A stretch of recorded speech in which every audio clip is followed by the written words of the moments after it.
¿Por qué puedo confiar en la Biblia? ¿Tienen el bosquejo ahí? También van a ir apareciendo en la pantalla, hermanos. Dice 2 Timoteo capítulo 3, versos 16 y 17. ¿Lo tiene allí usted? Toda la escritura es inspirada por Dios. ¿Qué parte de la Biblia es inspirada por Dios y qué parte no? Toda la escritura es inspirada por Dios. Además es útil para enseñar, para reprender, para corregir y para instruir en la justicia, a fin de que el siervo de Dios esté enteramente capacitado para toda buena obra. 2 Timoteo capítulo 3, versos 16 y 17. Uno de los argumentos de los ateos es: la Biblia es un papel y el papel aguanta lo que le pongan. Hoy quiero decirles, hermanos, por qué sí podemos confiar en la Biblia y por qué no es solo un papel. Y quiero que entienda algo. En griego, la palabra inspirado es la palabra theopneustos. Theopneustos. Theo es Dios y neustos significa inspiración. Entonces dice, toda la escritura es theopneustos. Theo es T-H-E-O. T-H-E-O significa Dios. Y neustos, pero con una P como psicólogo, psina, neustos, P-neustos, así juntos significa inspiración. La Biblia es la inspiración de Dios. ¿Qué significa eso, hermanos? Algunas versiones traducen inspiración como aliento de Dios. ¿Sabe que usted está oyendo ahora mi aliento? Mi inspiración no lo está oliendo. Un día me le arrimo a Lucianita comiéndome unos mantecados. ¿Cuántos saben lo que son los mantecados? Esas rosquillitas. Y esa es una devoradora de mantecados. Hay que esconderlos. Y me le arrimo y me dice, Tito, qué rico huele. Y digo yo, en la colonia me bañé. Y no, la boca, qué rico huele. ¿Qué estás comiendo? ¿Qué estás comiendo? Huele como a rosquillitas. Fíjate, rosquillitas. Usted está oyendo mi aliento, mi inspiración. No estamos hablando de que es la palabra de una persona inspirada a la Biblia, sino que la Biblia es un libro inspirado. La Biblia es la palabra de Dios. ¿Cuántos lo sabían? Es el aliento de Dios. Eso es la Biblia. El libro inspirado por Dios es la Biblia. La Biblia es el aliento de Dios. Y la Biblia dice que la palabra de Dios es inspirada, es el aliento de Dios. No solo es una buena idea la Biblia, es la palabra que Dios tiene para nosotros. ¿Usted quiere que Dios le hable? Vaya a la Biblia. Ya Dios habló. Hermano, yo no hago esto hasta que Dios trate conmigo. Ya Dios trató. Y si usted no le hace caso a la Biblia, puede venir el ángel de Jehová vestido de Michael Jordan y usted no le va a hacer caso. La revista Time, famosa a nivel mundial, pensó que esta pregunta, hermanos, que hacemos hoy, ¿por qué podemos confiar en la Biblia?, era tan importante hacérsela a uno, como todo el mundo secular, que 2 veces apareció esta pregunta en alguna portada de la revista Time. Y estas fueron las portadas de la revista Time. Una decía, ¿qué tan cierta es la Biblia? El morbo. ¿Qué tan cierta es la Biblia? En Time, a nivel mundial, millones de copias vendidas. Y la otra portada decía, ¿la Biblia es un hecho o ficción? Es lo que vamos a querer contestar hoy. ¿Qué tan cierta es la Biblia? Ahora, para usted, ¿la Biblia es un hecho o es una ficción? Y esta mañana vamos a resolver este asunto, porque existen pruebas increíbles, hermanos, evidencias y hechos que necesitamos saber para ayudarle a usted a tomar una decisión. Porque depende de lo que usted crea que es la Biblia, hermano, así va a ser su creencia y su posición. Porque yo soy lo que la Biblia dice que yo soy, y yo recibo lo que la Biblia dice que yo voy a recibir. ¿Cuántos dicen amén? Las promesas de Dios son un sí y un amén. Y usted no puede tomar decisiones basadas en lo que oye o lo que la gente dice de la Biblia o lo que otras personas digan. Pero en la Biblia usted puede confiar y puede tomar decisiones. La Biblia por sí misma afirma que ella es inspirada por Dios, que la historia que ella cuenta es real, la ciencia y otras cosas nos enseñan también acerca de la Biblia. Entonces, empiece a copiar por ahí, ponga mucha atención, por favor. ¿Por qué puedo confiar en la Biblia? Yo puedo confiar en la Biblia, número 1, porque es precisa históricamente. Puedo confiar en la Biblia porque es precisa históricamente.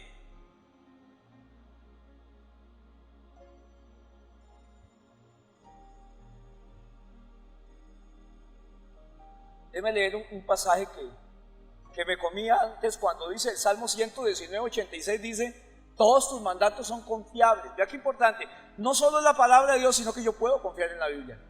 Todos tus mandatos son confiables. Salmo 119, 86. ¿Por qué puedo confiar en la Biblia? Porque históricamente es precisa. La palabra del Señor, Salmo 33, 4, la palabra del Señor es verdadera. Salmo 33, 4. ¿Está contento? Ay, no me haga eso aquí. La palabra del Señor es verdadera. Eso afirma la misma Biblia, que la palabra del Señor es verdadera. La historia que la Biblia narra es verdadera. Personas reales. Las personas que dice la Biblia no fueron inventadas, existieron. Los lugares que dice la Biblia que por mucho tiempo no aparecieron, como Ur de los Caldeos, los hallazgos arqueológicos demostraron que sí existía Ur de los Caldeos, que sí existió un rey David, que aparecieron muchos mosaicos y muchas cosas que tenían la firma del rey David. Las leyes de la física, hermanos, son verdaderas. Las creemos, las aplicamos, no las comprendemos. Ahora, las leyes de la física, Dios las planeó. El hombre lo que hace es descubrirlas. Pero la distancia de los planetas, que no choquen, la fuerza de la gravedad, todo eso existe porque Dios lo planeó. El hombre lo único que ha hecho es descubrirlo. Las leyes de las matemáticas son verdaderas. ¿Qué hace el hombre? Descubrirlas. ¿Por qué la Biblia históricamente es confiable, hermanos? Toda su palabra es confiable. Porque la Biblia es primordialmente relatos de testigos oculares de lo que pasó. O sea, no, me contaron, usted y a mí no somos testigos oculares, creemos en la Biblia. Y yo conversaba hoy con mi esposita en el desayuno y decía: Lili, es que mucha de la doctrina, y aunque hay argumento bíblico, nosotros lo aceptamos por fe. Porque el que quiere seguir pensando que la tierra es plana, lo va a seguir pensando. Y por más que usted quiera decirle eso, va a hallar una conspiración en Facebook para todo. Que el hombre no fue a la luna, que en Marte aparecen, hermanos, edificios y construcciones en la luna antes de que fueran los astronautas, que Cristóbal Colón nunca llegó aquí a América. Tantas conspiraciones, hermanos, que inventa Facebook y que la gente sigue haciendo caso, porque es más fácil creer en eso que creer en la palabra de Dios. Pero la Biblia históricamente es confiable porque está escrita por testigos oculares de lo que pasó. Cuando se dividió el Mar Rojo, Moisés estaba allí y él vio cuando se dividió el Mar Rojo. Josué estaba presente, hermanos, cuando cayeron los muros de Jericó. Él estaba allí. Los discípulos de Jesús estaban sentados en el cuarto cuando a puertas cerradas vieron que se aparece Jesús resucitado. Juan dice, el apóstol Juan: lo que hemos visto y oído, eso es lo que escribimos. ¿Por qué es tan importante ser testigo? Él dice en el libro de Hechos: me seréis testigos. Usted no puede ser testigo del Señor hasta que no haya venido el Espíritu Santo sobre su vida, porque no ha visto la gloria de Dios, hermanos. Un testigo falso, un testigo que no estuvo ahí, no puede acordarse de una versión que dio 5 años después, porque no estuvo ahí. Pero cuando usted tuvo un accidente como el que yo tuve a los 10 años aquí en la frente, se lo sigo contando hoy, se lo sigo contando dentro de 20 años y 40 años, pues yo fui testigo del guamazo que me pegué aquí. Me acuerdo como hoy, no me duele igual, hermano, no me duele para nada, pero yo fui testigo. Cuando alguien miente ante las autoridades, a veces llegan a la 1 de la mañana, lo despiertan y le toman nota. Un mes después lo traen y le vuelven a tomar testimonio, y en alguno de ellos mete las de andar. Dice que no me acuerdo porque estaba muy oscuro, como era de noche, y otro día dice: es que el sol me encandilaba porque no me dejaba ver, y él no, porque no estuvieron ahí. Cuando usted fue testigo de algo, usted va a decir la misma versión siempre. La otra prueba de la historiosidad de la Biblia, por la cual sabemos que la Biblia es precisa, fue el cuidado tan extremo que tuvieron los escritores de la Biblia, cómo se copió la Biblia. Es lo que llaman los copistas de la Biblia, los copistas del Antiguo Testamento, los escribas, cuando copiaban en pergaminos la Biblia de uno al otro, ellos copiaban como si fuera una fotocopiadora, una máquina Xerox, una Minolta, cualquier tipo de fotocopiadora, hermanos, porque tenían ciertas reglas para poder copiar la Biblia de un lado a otro. No habían máquinas impresoras, no estaba la imprenta todavía, y entonces ellos tenían ciertas reglas. Por ejemplo, para yo copiar este pergamino, contaba primero el número de columnas que tenía esta hoja. 1, 2, 3, 4, 5, 6, 7, 8, 9. Tiene 30 columnas. La siguiente copia tenía que tener 30 columnas. Contaban, por ejemplo, cuántas letras de cada uno tenía cada hoja. Aquí hay, en el abecedario, digamos, decía, en la primera línea hay 7 letras A. En la segunda línea hay 8 letras A, 16 B, 4 P en cada línea. Al final revisaban. En la primera línea había 16 letras A, pero hay 15. El total de letras A al final de la hoja son 226. Hay 227 y lo rompían, hermano. Ellos contaban las columnas, contaban letra por letra y escribían letra por letra, no palabra por palabra. O sea, el cuidado que tuvieron para copiar la Biblia de uno a otro pergamino, de una página por página, hermanos, era increíble. Sabían las letras que había en cada libro.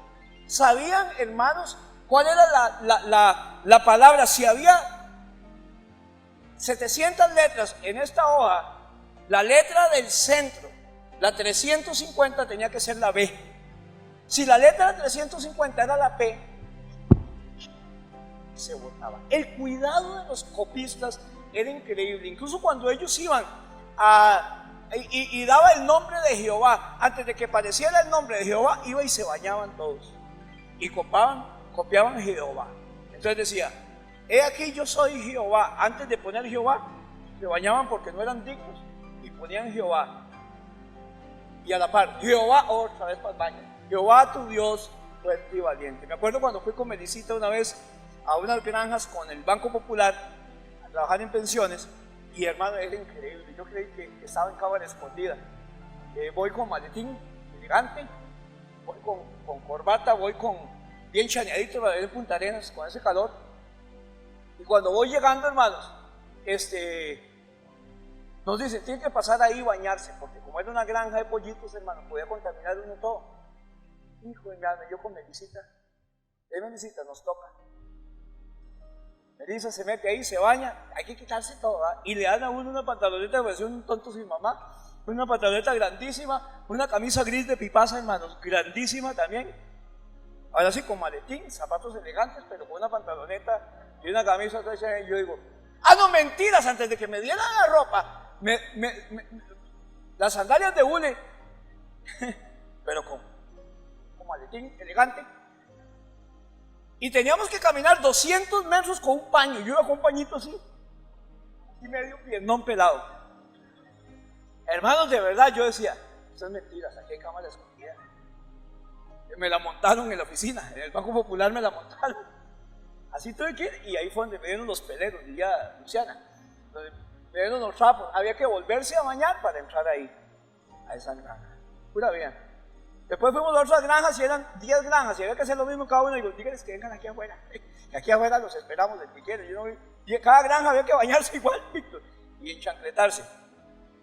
Ellos hacían eso cada vez que aparecía o iba a aparecer el nombre de Jehová. Déjeme decirle otra cosa. Hay varias formas que también podemos ver lo preciso que eran. Pero una de las formas para ver lo exacto que eran los manuscritos que la Biblia es cuando aparecieron los rollos del Mar Muerto, que también vamos a ir ahí si Dios quiere. Los rollos del Qumran. El Qumran son unas cuevas en Israel donde un pastor beduino parece que perdió una oveja y tiró una piedra para ver si en esa cueva estaba la oveja que andaba perdida, y sonó como que quebraba algo, vasijas, y ese ruido le pareció raro, y él fue ahí a ver y se encontró rollos, pergaminos, rollos de la Biblia. Los manuscritos del Mar Muerto fueron escritos, hermanos, estaba investigando hoy en la mañana porque hay que repasar, o los del Qumran, en cuevas en Cisjordania, en el Mar Muerto, son una colección de 972 manuscritos de la Biblia. La mayoría datan entre el año 250 antes de Cristo, apunte eso, 250 antes de Cristo, y los más nuevos al 66 después de Cristo. O sea, el apóstol Juan todavía estaba vivo. Juan muere como en el año 100 después de Cristo. Las copias que nosotros teníamos más antiguas antes del descubrimiento del Qumran, y por eso es tan importante, hermanos, datan de unos 950 años después de Cristo. Y se encontraron unas más cerca, aproximadamente 33 años después de la muerte de Cristo. Mientras empiezan a escribir, el primer libro, que es Marcos, sale como en el año 54 después de Cristo. Y tenemos copias del año 66 después de Cristo, más o menos cuando sale Lucas. Esa estaba calientita. Lo importante de este descubrimiento es que se descubrió que lo que nosotros teníamos como escritura, por este cuidado que tuvieron los copistas de pasar de página en página, hermano, era exactamente igual que los manuscritos que fueron encontrados en el Mar Muerto. Me voy a entender con lo que quiero decir, hermanos. Teníamos copias de 950 años después de Cristo. Y si alguien quería hablar de la Biblia, entonces si no eran muy confiables, tenían que tener muchas variaciones con aquellas que estaban casi en la época en que Cristo murió. Sin embargo, las que teníamos y las que tenemos eran exactamente igual que las que usaron ellos para el tiempo de los apóstoles. Me voy a entender con esto. Podemos confiar en la Biblia porque a través de los años no ha sido variada, porque a través de los años no ha sido trastocada. Nadie ha inventado nada. Eran exactamente, se encontró un rollo de Isaías, hermanos, de 250 años antes de Cristo, y era exactamente igual que el libro de Isaías que hoy tenemos nosotros. Palabra por palabra, número por número, estaban el número de letras que tenían que tener, el número de columnas que tenía que tener. Otra prueba es la arqueología, y prueba una y otra vez que los lugares, que las personas de la Biblia son verdaderos y existieron. Existió Jericó, existió Sodoma y Gomorra, existió Ur de los Caldeos. Los hallazgos arqueológicos comprueban, hermanos, que la Biblia es precisa totalmente, hermanos, históricamente. Número uno, por lo que puedo confiar en la Biblia, es confiable históricamente. Número dos, puedo confiar en la Biblia porque es confiable, es precisa científicamente. ¿Cuántos lo sabían? La Biblia es precisa científicamente.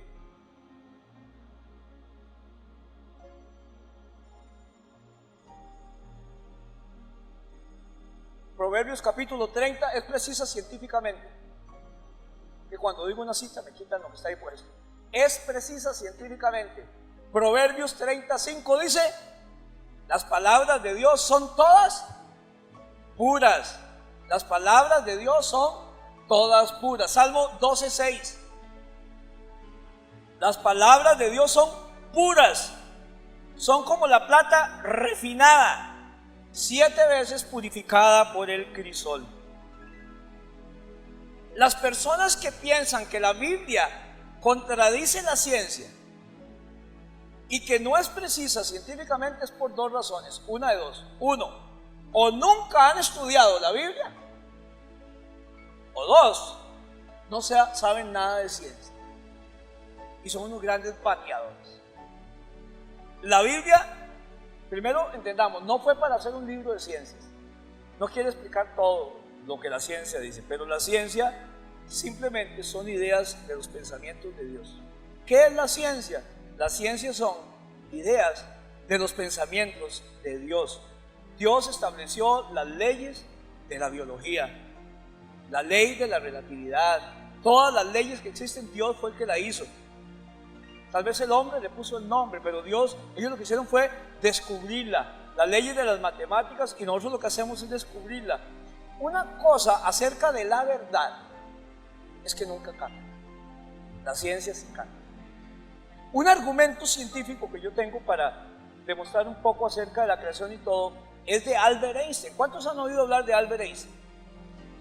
Ok, él descubre la ley de la relatividad y la energía la energía es igual a la masa por el cuadrado de la velocidad de la luz. Es igual a mc al cuadrado.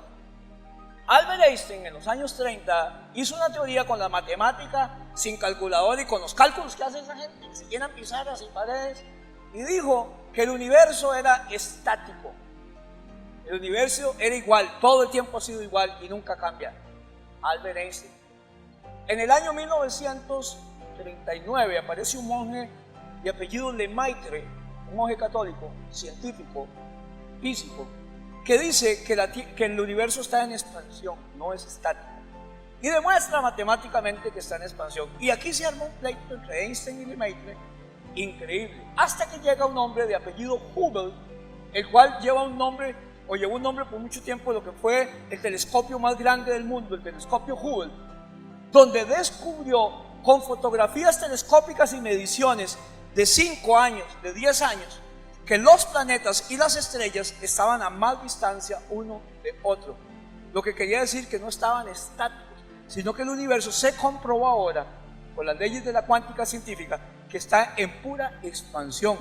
Y Albert Einstein tuvo que dimitir y decir: nunca ha habido una mejor explicación acerca de la creación del universo que la que tuvo, y él fue a oírlo en una conferencia, este monje Lemaitre. Y ceder y decir: el universo está en expansión, no es estático. La ciencia cambia. Lo que era cierto hace 10 años apenas, hoy ya no es cierto. Los doctores le dicen a usted: no tome café porque produce cáncer. En 5 años dicen: tome café porque es lo mejor contra el cáncer. Yo no entiendo. Usted debe ver Buen Día, hermano, en Giros. En un día en Giros le dicen que esto es bueno y el otro día le dicen que es malo. Comer banano es bueno para la diabetes y después le dicen que es dar un beso a Satanás para la diabetes. Mi esposita, ustedes, algunos aquí se acuerdan cuando estuvo mal de la columna y le operaron una hernia de disco y todo. Tomábamos para calmar un poco el dolor, porque eran brincos lo que Lili pegaba, el dolor, unas pastillas. Nunca se me olvida, el nombre del anticristo era Vioxx. Vioxx, pastillas Vioxx. Y era lo mejor que había para ese dolor. 5 años después la sacaron del mercado porque producen cáncer, ya no son tan buenas. La ciencia cambia, la Biblia no cambia. La verdad es verdad hoy y es verdad todo el tiempo. Ella misma dice: se seca la hierba, se marchita la flor, pero la palabra del Dios vivo permanece para siempre, hermanos. ¿Cuántos artículos leímos hace 10 años que hoy ya no sirve para nada esa cochinada? Por miles y miles de años la gente creyó, por ejemplo, que la tierra era plana. ¿Cuántos se acuerdan historia en la escuela acerca de Cristóbal Colón? La gente decía que era plana y Cristóbal Colón se iba a la orilla del mar y veía un marino portugués, veía cuando los barcos desaparecían así en el horizonte. Si hubiera sido plana, ahí seguía, pero ellos desaparecían porque la tierra era redonda. Pero el que decía eso hace más de 500 años era loco, endemoniado, y venían y lo crucificaban casi por hereje. Fue Nicolás Copérnico, un gran científico, fue Galileo Galilei y también Cristóbal Colón los primeros en darse cuenta conocidos que la tierra no era plana, que era redonda, que era una esfera, que era una bola. Hace más o menos 520 años de eso, ¿está bien? Antes de esos 500 años, 600 años atrás, 550 años atrás, la gente creía que la tierra era plana. La Biblia, que tenemos copias ahora de 66 años después de Cristo y 1250 años, 250 años de Cristo, y el escritor del libro de Isaías, más o menos unos 2600 años atrás, escribe lo siguiente en el libro de Isaías. Usted lo tiene, Isaías 40:22. Él es el que está sentado sobre la redondez de la tierra. Isaías capítulo, apréndase eso, algún día lo voy a ocupar. Isaías capítulo 40, verso 22 dice: Él es el que está sentado sobre la redondez de la tierra. Lo dice 2600 años atrás más o menos. Debió de esperarse, hermanos, que si hace 550 años estaba como una ley de que la tierra era plana, la Biblia, que es mucho más vieja, debió haber dicho que era toda curva y y picos, algún enredo raro. Pero la Biblia dice lo contrario. Lo que descubre Nicolás Copérnico, Galileo Galilei y Cristóbal Colón dice: tú estás sentado sobre la redondez de la tierra. La Biblia decía 2600 años atrás, 2000 años antes de Copérnico y Galileo Galilei, que la tierra era redonda. La Biblia es científica. Job, capítulo 26, verso 7. La literatura más conocida, Job, capítulo 26, verso 7.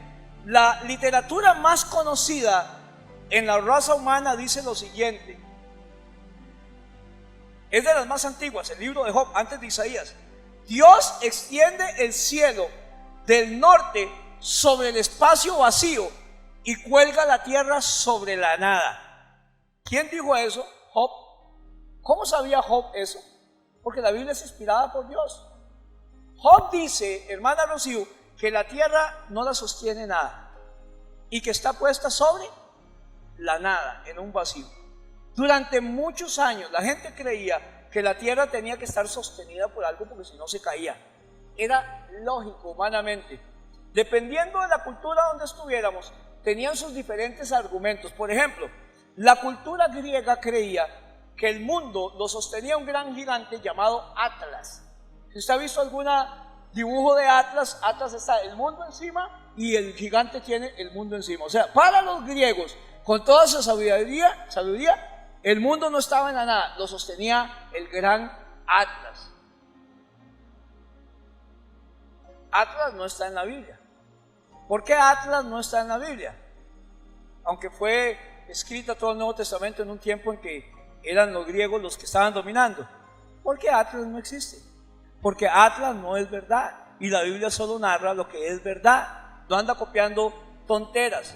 Por miles de años también los hindúes, culturas muy viejas, igual que los chinos, creían que la tierra estaba sostenida por 4 elefantes, grandísimos. Ya no era Atlas, sino que había 4 elefantes que estaban parados sobre una tortuga gigante. ¿Ve qué manera de fumar, hermanos? Eran 4 elefantes parados sobre una tortuga gigante, y que cuando la tortuga se cansaba o levantaba la pata o se movía, eran los terremotos lo que pasaba aquí. Ahora, si usted cree que estoy inventando, vaya a cualquier enciclopedia y vea a ver si lo que yo le digo es cierto. Lo peor de esto es que la tortuga gigante estaba sobre una serpiente gigante que nadaba en el coño. Eso fue una fiesta increíble. Todo el mundo aceptó, otro argumento científico, que había solamente 1023 estrellas, estaban contadas. Eso es lo que decía la gente. Los que veían el universo y lo estudiaban decían: ay, las contaron, 1026 estrellas. Pero hace 2600 años también, el escritor del libro de Job,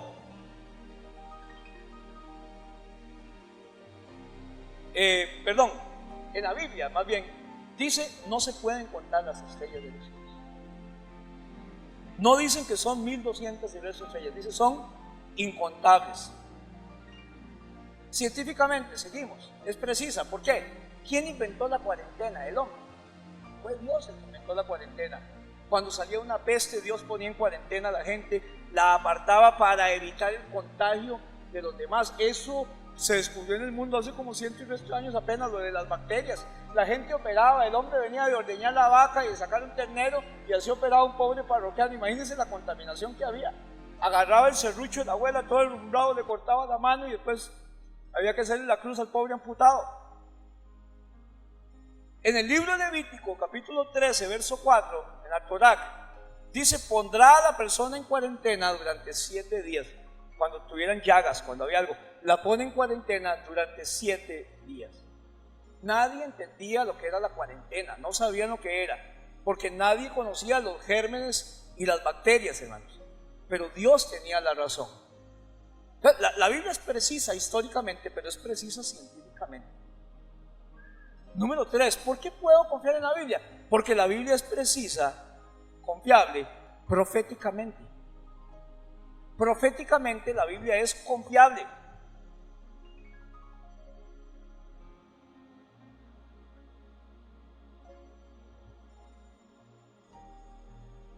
Segunda de Pedro capítulo 1, la Biblia es confiable proféticamente. Segunda de Pedro capítulo 1, verso 21 dice: ninguna profecía fue dada jamás por un acto de voluntad humana, sino que hombres inspirados por el Espíritu Santo hablaron de parte de Dios. La profecía es la inspiración de Dios, que inspiración es aliento de Dios. Por eso la gente no dice lo que quiere decir. Por eso cuando un pastor le diga a usted profetice, no le haga caso, no le dé pelota porque está jodido. Yo no puedo profetizar si Dios no me da una palabra para darla. La profecía es el aliento de Dios, y el hombre que habla profecía es porque Dios le dio un mensaje para el pueblo, y no es de interpretación exclusiva de él, es para el pueblo. Una palabra de ciencia es diferente, es de Dios exclusiva para usted. Dios te dice esto y esto. Pero hay gente que lo lanza desde arriba, una palabra que era: el Señor me dice que aquí hay una mujer que tiene problemas en los ovarios. Hermano, si yo digo hasta que levante la mano, 5 de ustedes por lo menos levantan la mano. Esa es la proporción. Y entre más grande es el pueblo, más gente va a haber con problemas en los ovarios, excepto los hombres, ¿verdad? Dicho sea de paso. Ahora, es diferente cuando alguien se te acerca y dice: Dios me dijo que te dijera que el problema de los ovarios está controlado, que Él va a hacer un milagro. Fue para usted, no batié, no la tiré al aire. Ahora hay un chaval ahí que sale en Facebook y la gente como loca dice: espera por ahí, tu nombre empieza por D. Sí. Y tienes un nombre que es un papel, y pone el papelito. Además, yo se lo he visto en las brujerías. O que alguien se los dice aquí cuando entraron. Darío, Diego. Pero eso ya es la inspiración divina. Por eso es que somos tan engañados por cuanto viento de doctrina anda, hermanos, porque andamos buscando milagros y cosas raras en todo lado. Fetichismo evangélico, casi brujería evangélica. Hay gente que va a Israel y dice: voy a traer aceite ungido de Israel. Por eso la gente sana, pero el aceite no sana a nadie, es lo que dice Santiago. El ungir los enfermos con aceite no es una doctrina bíblica. Déjeme explicarlo bien para que no. ¿Cuántas veces aparece eso en todo el Nuevo Testamento? Unja a los enfermos con aceite, solo una en Santiago. Una vez que aparezca no hace una doctrina. Sin embargo, no está mal. Unjamos a los hermanos con aceite. Pero también aclara Santiago: y la oración de fe es la que sanará al enfermo, no es el aceite. ¿Cierto? ¿Se acuerdan? Así que no le voy a traer aceite, ni corza de allá, ni granitos de arena para que camine por él, para que se le enderecen lo que quiere enderezar en sus pies. Eso es lo que tiene que ser. Lo que diga la Biblia siempre se hace realidad. Donde en los tiempos bíblicos nadie quería ser profeta. ¿Sabe por qué, hermanos? Porque la ley decía que un profeta, cuando daba una profecía, tenía que estar 100% en lo correcto, no un 80% cierto y un 20% de error. Es que la profecía la dijo Dios a través del hermano. Tiene que ser cierta 100%, todo el tiempo. Y el profeta que decía algo y no se cumplía, ¿qué le pasaba? Moría apedreado, dilapidado. Jonás, ¿por qué Jonás no quería ir a predicar a Nínive? Es porque le iba a llover. No, si a Jonás le fue como un chirrión. Pero Jonás iba a decir: ¿de aquí cuál es el mensaje de Jonás? Por eso muchos hermanos andan hablando de lo que Dios ha hecho en ellos y lo que ellos han hecho por Dios. De eso no se habla. Todo tiene que darle la gloria a Dios. Pero Daniel, imagínense el mensaje de Jonás para llenar el estadio de Nínive. El hombre, hay un gran rótulo, Palo Caribe y el Canal 23 sobre todo: el hombre que salió del vientre de la ballena. Eso no era el mensaje de Jonás. Dios le dijo a Jonás: este es el mensaje, de aquí a 3 días Nínive será destruida. ¿Qué mensaje más rico? Mándeme una palabra de bendición, Jonás. De aquí a 3 días Nínive será destruida. Y Jonás, ¿qué le dice al Señor al final? Yo sabía lo que es usted. Me manda a predicarle que va a ser destruida. Y yo sabía que usted es grande en misericordia, tardo para la ira y grande en misericordia, y los iba a perdonar. O sea que para ellos, muchos pueden pensar que yo batié y me pueden agarrar a lajazo, ¿cierto o no? Por razón Jonás no quería predicar a Nínive. Pero vea qué importante acerca de la Biblia proféticamente precisa. Hay más de 300 profecías en la Biblia acerca de Jesús, el Mesías. 1000 años antes de que naciera había profecía en los Salmos y había profecía en el libro de Isaías y en otros libros. Y por un periodo de 1000 años, 300 profecías decían cosas como dónde iban a ser, cuándo iban a ser, que una estrella los iba a guiar, por eso los magos lo esperaban, cómo iban a ser, de quién iban a ser, cuál era el nombre que le iban a poner.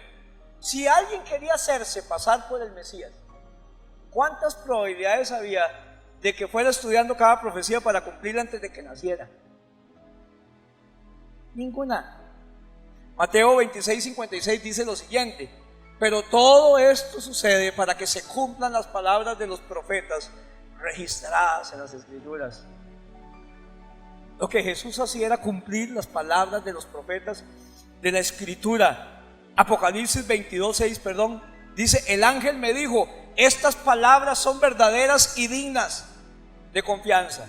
El Señor ha enviado a su ángel para mostrar a sus siervos lo que tiene que suceder sin demora. Esto se pasó para que se cumpliera como está escrito. Todas las profecías acerca de Jesús, más de 300 profecías se cumplieron.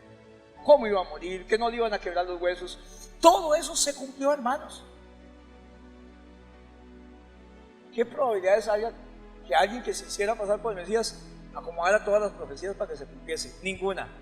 Proféticamente la Biblia es precisa, por eso poco vean la Biblia. Temáticamente es unificada. Puedo confiar en la Biblia porque temáticamente es unificada, es precisa. Hermano, yo espero que algo de esto le quede cuando alguien le diga que la Biblia es solo papel y que el papel aguanta lo que le pongan. Amén. Temáticamente es unificada. ¿Por qué puedo confiar en la Biblia? Tiene un solo tema. Tiene un solo tema.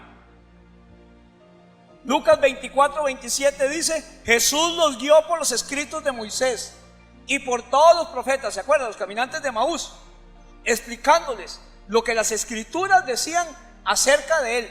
Los profetas, Moisés, los salmos, todo lo que decían acerca de él. La Biblia es un solo tema, desde Génesis hasta Apocalipsis. Apunta y empieza hacia Jesús. El mismo tema de redención desde Génesis hasta Apocalipsis. Jesús es la principal figura de la Biblia. Es un libro temáticamente unificado. ¿Cuál es la gran cosa de esto que está diciendo, pastor? Ni fu ni fa. Yo conozco muchos libros que llevan un tema unificado de principio a fin. El Quijote, que tiene un montón de páginas igual que la Biblia. Algunos libros de Shakespeare, dijo alguien. Moby Dick es un libro grandísimo, hermano. Pero la Biblia es un libro que no es un solo libro, es una colección de libros escritos en un periodo de 1600 años. No fue que se sentó Miguel de Cervantes y escribió el Quijote en 2 años. Él mismo, con el mismo pensamiento, con el personaje que él inventó. La Biblia es un libro escrito en un periodo de 1600 años por diferentes autores, de diferentes culturas, de diferente educación. Isaías era príncipe. Pedro era un hombre iletrado, no sabía leer y escribir. ¿Cómo escribió Pedro? No, él tenía un escriba. El libro de Marcos es el evangelio de Pedro. Los evangelios tienen esa particularidad. Mateo estuvo ahí, Juan estuvo ahí, pero Marcos no estuvo ahí, Lucas no estuvo ahí. Para que un libro fuera aceptado en el canon bíblico, uno de los requisitos del Nuevo Testamento era la apostolicidad de la Biblia, el respaldo de un apóstol. El respaldo del libro de Marcos, que algunos creen que es Juan Marcos, el que seguía a Cristo, un joven de largo, cuando iba a ser crucificado, ¿se acuerdan? Y alguien lo para y queda desnudo. Solo el evangelio de Marcos lo narra. ¿Por qué? Porque Marcos era ese joven. Y Marcos, que creemos que es el sobrino de Bernabé, Juan Marcos, el sobrino de Bernabé, es discípulo de Pedro, y Pedro es el que le narra el evangelio. Por eso el evangelio de Marcos parece que la vida de Jesús sucedió en una semana. Usted leerá en el Evangelio de Marcos, inmediatamente al salir de allí, después de esto, apenas hubo salido, parece que todo duró una semana, porque era Pedro narrando y Pedro todo era así, ahí estaba la apostolicidad. Lucas tampoco fue un seguidor de Cristo, él era doctor y Lucas era un historiador. El Evangelio más completo es el de Lucas y Lucas lo introduce diciendo en el libro de Hechos, que también es de Lucas, que es la segunda parte del libro de Lucas.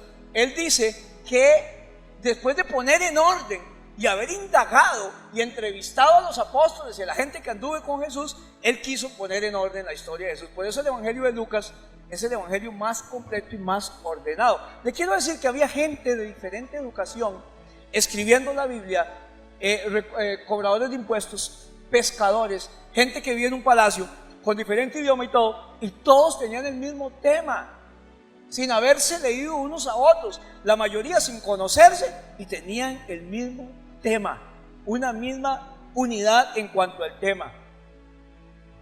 40 autores diferentes, en un periodo de 1600 años, en 3 diferentes idiomas, y no se conocían entre ellos. Baile, me rompo en una uña. Todo tipo de personas escribieron la Biblia en diferentes lugares. Algunos escribieron desde una cueva, algunas escritas en un barco, algunas partes de la Biblia en los hogares, algunas partes de la Biblia en palacios, algunas partes incluso desde la cárcel, como el libro de Romanos y Filipenses, etc. Juan 5:39 dice: ustedes estudian las escrituras a fondo porque piensan que en ellas le dan vida eterna, pero las escrituras me señalan a mí. ¿Cuáles escrituras? Toda la Biblia señala hacia Jesucristo. Número 5, ¿por qué puedo confiar en la Biblia? Porque es confirmada por Jesús. Jesús confirma que la Biblia es la palabra de Dios. Jesús le da autoridad a la Biblia. Y si creemos en Jesús, y Jesús dice que la Biblia es inspirada, que la Biblia es aceptable y que la Biblia es cierta, debemos como cristianos aceptar entonces lo que Jesús dice. Debe tener razón, ¿verdad?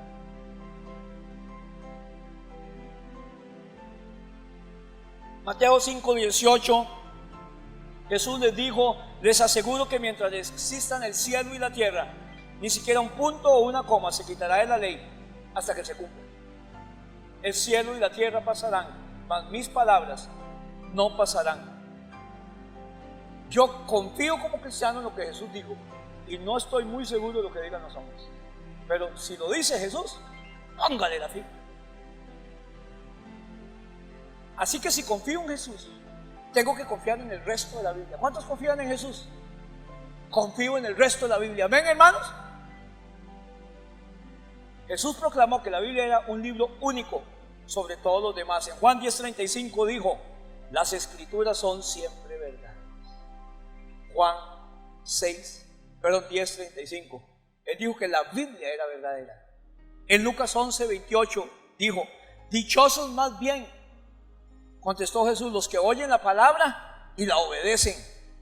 Obedecerla, no solo leerla como si fuera un periódico, un libro de poesía. Si usted obedece la Biblia, eso va a cambiar vidas.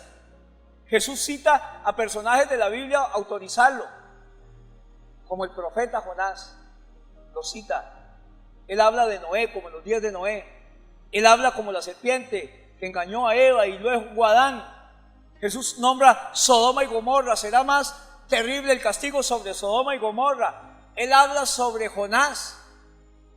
Jesús cita lugares bíblicos que el hombre decía que no existían y le da autenticidad a la Biblia, hermanos. No podemos decir con base en sentimientos que pueden cambiar, porque los sentimientos son subjetivos, hermanos, o por emociones. Acepto esta parte de la Biblia, pero no acepto esta parte de la Biblia. Toda la Biblia es inspirada por Dios, porque Jesús confió en toda la Biblia. Yo confío en toda la Biblia, me parezca o no me parezca. Agustín dijo, San Agustín: si crees lo que te gusta de la Biblia, no crees en lo que no te gusta, no es en la Biblia lo que estás confiando, sino en ti mismo. Si usted cree en lo que le gusta de la Biblia y no cree en algo porque no le gusta, no es en la Biblia lo que usted está creyendo, está confiando en usted mismo. Usted es más carga que Dios para que Dios ponga todo ahí diciendo que es inspirado por Él. Aun cuando habla el diablo, es palabra de Dios. Y vino Satanás y dijo: ¿acaso que Job te alaba en balde? Es palabra de Dios. Dios quiso que eso estuviera allí. Toda la Biblia es palabra de Dios, hermano. Yo no sé usted, pero yo he encontrado que mis emociones y mis pensamientos no son siempre confiables, porque depende de mis emociones yo actúo. Es más, la Biblia dice: cuál es su pensamiento, tal es él. Si yo pienso que no puedo, si yo pienso que soy un gusano, hermano, me empiezo a poner verde y a moverme grandísimo. Si yo pienso que todo lo puedo en Cristo que me fortalece, yo sigo adelante. Si yo pienso que esto que me está pasando es una leve tribulación momentánea, porque la palabra de Dios es poder y autoridad, yo creo que esto también pasará en mí.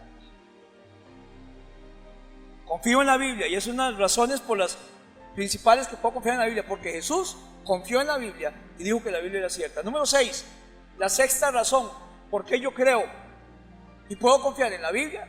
¿Qué le parecen los argumentos hasta aquí, hermanos? Es porque ha sobrevivido a todos los ataques. Si ha habido un libro perseguido que la gente ha querido destruir, ha sido la Biblia. Y la Biblia ha sobrevivido hasta el día de hoy a todos los ataques. Quiero retar a la iglesia a volverle a dar el lugar a la Biblia y leer la Biblia en su casa. Por lo menos léala en el libro y vuelva a entrarle a la Biblia, porque Dios quiere una vez más que usted tome la revelación que ya fue dada. Es que hoy en día sale cada loco ahí en el Facebook. Yo, usted que me da miedo dormir, prefiero ver una película de Chucky que a más de un loco hablando de la Biblia, porque hay gente que quiere adentrarse tanto en la Biblia que la pone a decir cosas absurdas y la gente los sigue. Pastores, hermanos, como decía el hermano Rick Warren, 100,000 y resto de años eso no se ha descubierto. Ahora llega alguien y lo descubre, y todo lo que hemos aprendido en 2000 y resto de años con tanto pensador bíblico y teólogo ya no sirve para nada.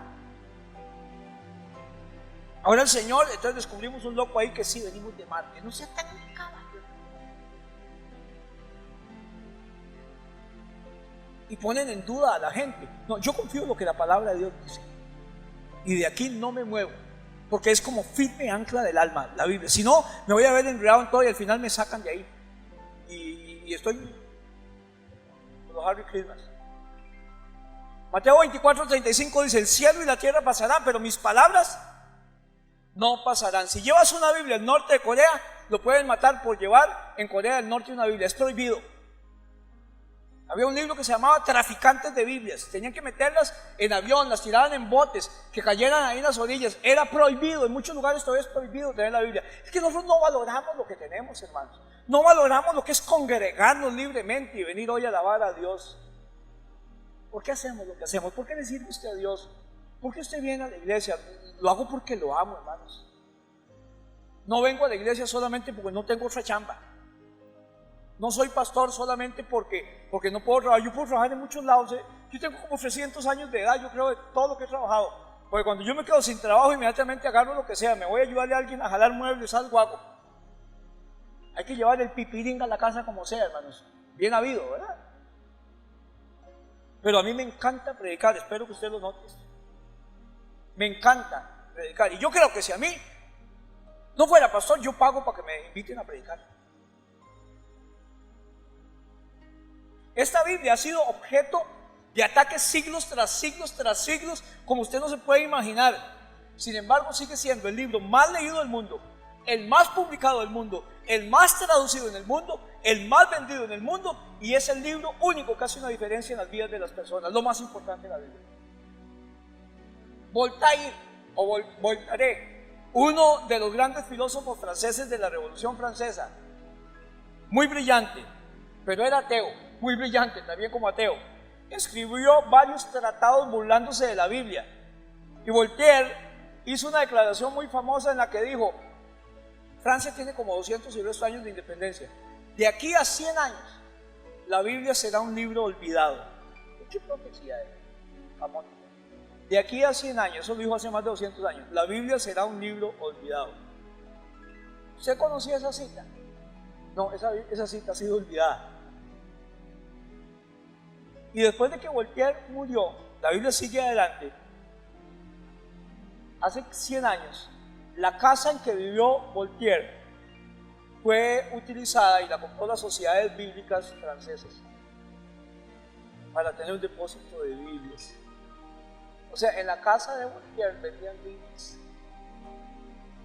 Es como una manera de Dios burlarse de los burladores, así dice la Biblia, ¿verdad, hermanos? Todo el mundo, mucha gente comunista ha querido borrar la Biblia y prohibir su lectura. Hoy estamos igual en el mundo, hermanos. La Agenda 2030 de las Naciones Unidas, y presentan leyes en Estados Unidos para que no se ore, para que no se lea la palabra de Dios, para que en Costa Rica tampoco, para que no se haga un compromiso a la gente en el nombre de Dios, prometes a Dios y a la patria. ¿Se acuerdan cuando iban las elecciones? Prohibido durante los catastróficos gobiernos del PAC en Costa Rica. Persecución cristiana y eso, y viene más, hermano. Pero ahora hay una ley en Estados Unidos que están estudiando para que se prohíba todo hablar de la Biblia en los colegios. Por eso están las balaceras. Cuando las Torres Gemelas, que ahora el 11 cumplen otro aniversario fatídico, le preguntaron a la hija de Billy Graham, ¿dónde estaba Dios cuando pasó la masacre de las Torres Gemelas? Más de 2,000 personas murieron un solo día.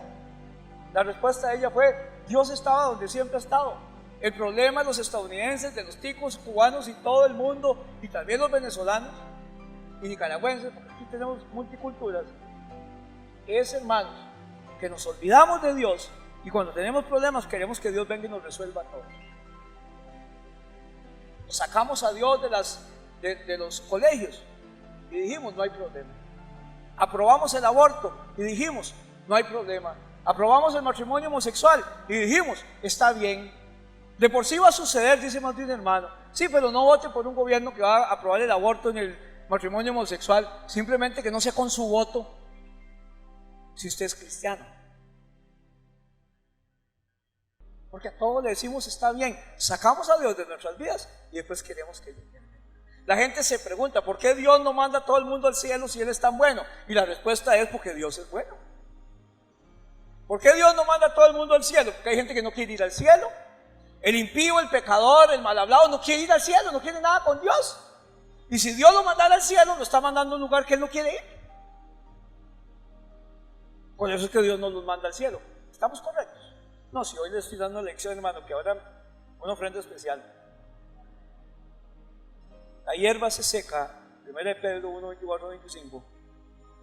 La flor se cae, pero la palabra de Dios permanece para siempre. En otras palabras, las cosas temporales solo se marchitan. La noticia de hoy, como aquel himno que decía, ¿para qué leer un periódico de ayer? No hay nada más sin gracia que un periódico de hace 3 meses, ¿verdad? Para nadie lee, bueno, ahora nadie lee el periódico, pero usted no anda oyendo noticias viejas, hermanos. Las cosas temporales no duran, la hierba se seca y la flor se cae. La palabra de Dios, como no es temporal, permanece para siempre. No importa si lo quiero o no. Lo que Dios dice que es moral hace 2000 años y hoy también.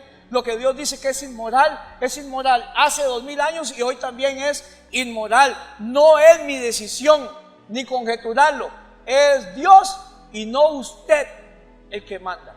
Amén, hermanos.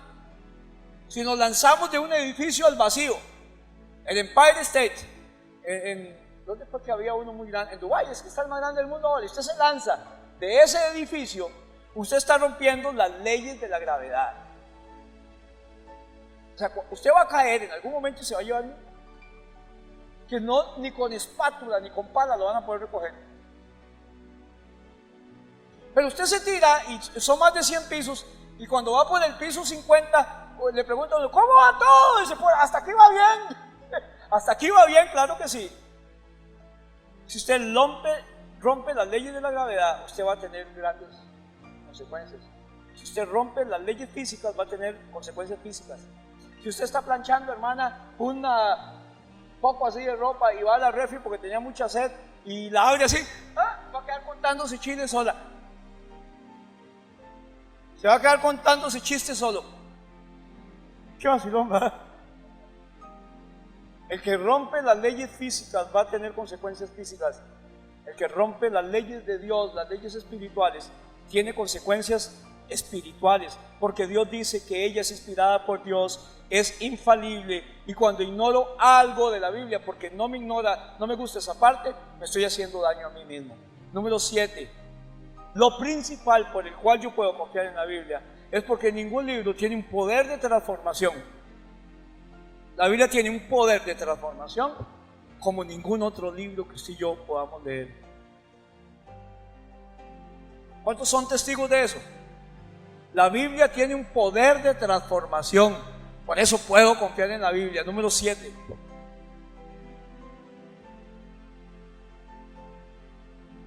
Jesús dijo: si ustedes permanecen en la Biblia, en mi palabra, serán verdaderamente mis discípulos, y entonces conocerán la verdad, y la verdad os hará libres. Juan 8, 31 y 32. La Biblia tiene un poder transformador, y no hay nada que pueda transformar a las personas como la gente que ha tenido un contacto con la Biblia. Mi vida ha sido cambiada por el conocimiento de la palabra de Dios. Tu vida ha sido cambiada por la palabra de Dios. Miles y miles de vidas han sido cambiadas. He visto personas alcohólicas, adictos, irresponsables. Álvaro era un hombre de la calle, tirado ahí en la calle, durmiendo en cartones y vendiendo droga. Ahora está ayudando a drogadictos, porque Dios utiliza mis fracasos, hermanos, de una manera increíble.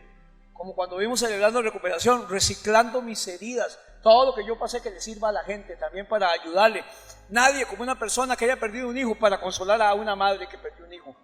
Nadie que haya perdido una parte de su cuerpo para ayudar a alguien a salir. Mi esposa, cuando lo operaron de la columna, pudo ir a darle consuelo a una hermana que tenía problemas de la columna y le iban a operar. Nadie como mi esposa, porque uno siente lo que aquella persona está sintiendo. Y eso me ha dado una forma. Por eso el servicio en esta iglesia, en la clase 301, hablamos de forma. Yo tengo una forma, y esa forma es la que me dio Dios para poder servirle. Él no me llamó para servirle en lo que sea, como le dicen a uno. Él me dio una forma. Mis fracasos, mis triunfos, mis heridas, mis logros, mis problemas, me han dado una forma con la cual nadie como yo puedo ayudar a cierto grupo de personas. Amén. Si pensara que se puede cambiar el comportamiento humano con las leyes de la cárcel y todo eso, hermanos, yo me hubiera hecho político, pero soy pastor, porque yo creo que con lo que la Biblia dice la gente puede cambiar. Si hubiera una mejor opción, Dios la hubiera escogido, ¿cierto o no, hermanos? Usted puede hacer una ley contra el racismo y quitarle el estadio de la liga un año si quiere, y la intolerancia, pero usted no va a convertir en un racista en alguien que no sea racista, y un intolerante en un tolerante. No es con leyes ni con castigos, hermanos.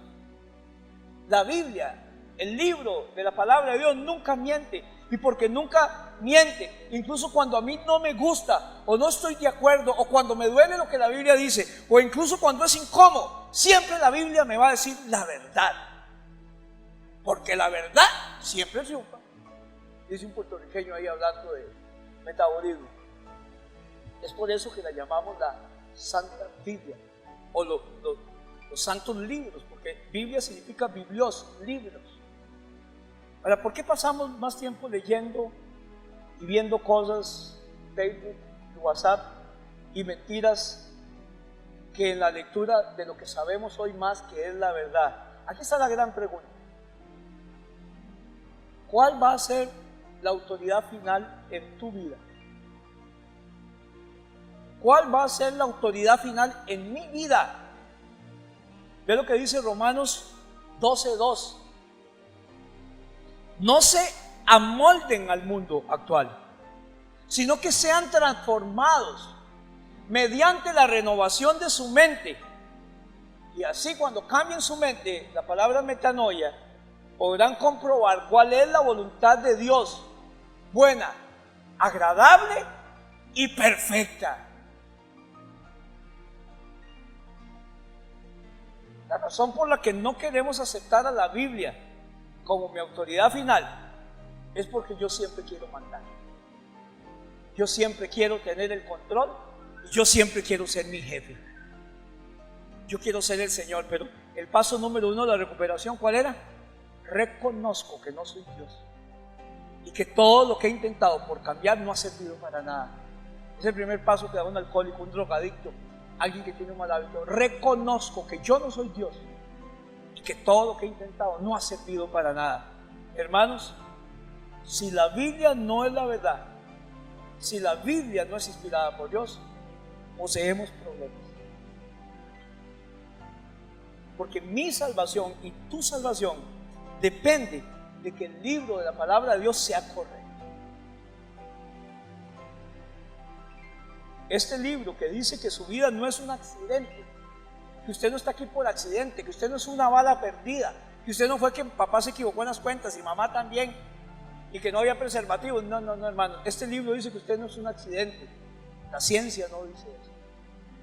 Usted no está aquí por casualidad, usted nació porque Dios lo tenía en sus planes. ¿Alguien dice amén, hermanos? Este libro, la Biblia, dice que usted tiene un propósito en la vida. La ciencia no dice eso. Este libro, la Biblia, dice que Dios te creó para amarte y que Dios te ama y que nunca te va a dejar de amar, no importa lo que estés haciendo. Dios siempre te va a amar y no hay manera en que Dios te ame más y no hay manera en que Dios deje de amarte. ¿Alguien dice amén? Este libro, la Biblia, dice que puede perdonar tu pasado y Él tiene un propósito para tu vida y vas a tener un lugar en el cielo. Yo creo en eso. Este libro te dice que no importa el problema que pases, Dios hace que cambie para bien en tu vida todo lo que estás pasando si amas a Dios. Este libro, la palabra de Dios, dice que hay una razón para tener esperanza. Si la Biblia no es la palabra de Dios, hermanos, estamos en graves problemas.